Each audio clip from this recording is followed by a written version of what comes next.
you guys show your face. Give me one sec. Let Andrew Ellis get his recording privileges, wherever he's moving around to. Yeah, jumped up there. All right, Tom, kick us off, please. Well, I was hoping Dave would kind of give us a rundown on what he thought of everything as a whole today. What are you backstage at the Garth concert there, Brooks, or what? I'm heading that way. No. You're a lucky man. Okay, we'll be in the hotel waiting to do it again. Yeah, it was one of those games. It was really a strange game. It's the first 3 innings, we scored 3 runs. Slavens hits a couple home runs.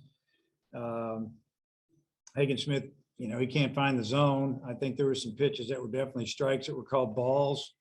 The zone was strange. I'll just leave it at that because I really can't comment. I think it was for both ways. But he walked 5 in 3 innings and hit a batter, and we still won the game. We had to go to the bullpen early, and I thought Zach Morris came in and did a tremendous job.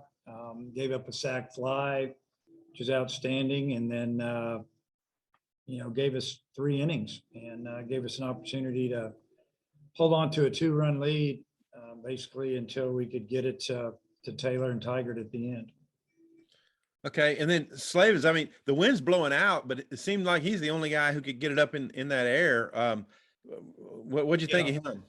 Both of his home runs were hit really well. They would have probably gone anyway.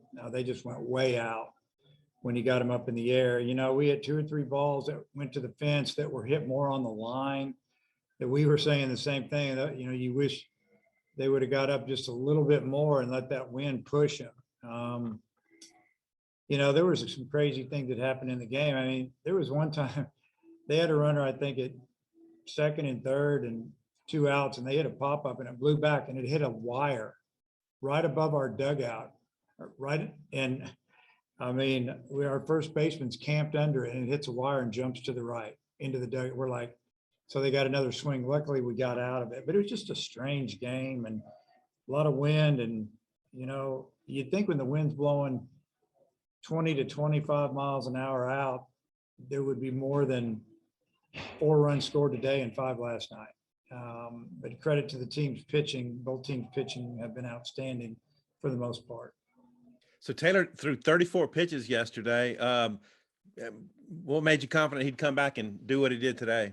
Well, he told us today he felt great, and so we were thinking, okay, maybe if he feels good today. A lot of times they get some soreness, 24, 48 hours later, more like 48 hours later. So we thought, well, let's just put him out there today if we need him, and we did. And, he got, I think, 4 or 5 outs on like 18 pitches. And the other good thing was, Tigert got 3 outs on 12 pitches. So I'm not saying we're going to use Taylor again, but I feel like, Brady would probably be able to go again tomorrow if we needed him. All right. Did A&M announce its starter to you yet? Do you know? Not that I know of. There's, we got to narrow down to 3, but who knows? Okay. Thanks. Andrew Ellis. I think I'm all good. I think Tom covered it. We're good. All right. He's at the concert too. He's ready to go. All right, Coach. Thanks for your time. See you guys. We got Brady coming on. Have fun. All right, Tom, you might be a one-man show here. Okay. Hey, Brady, thanks for joining us.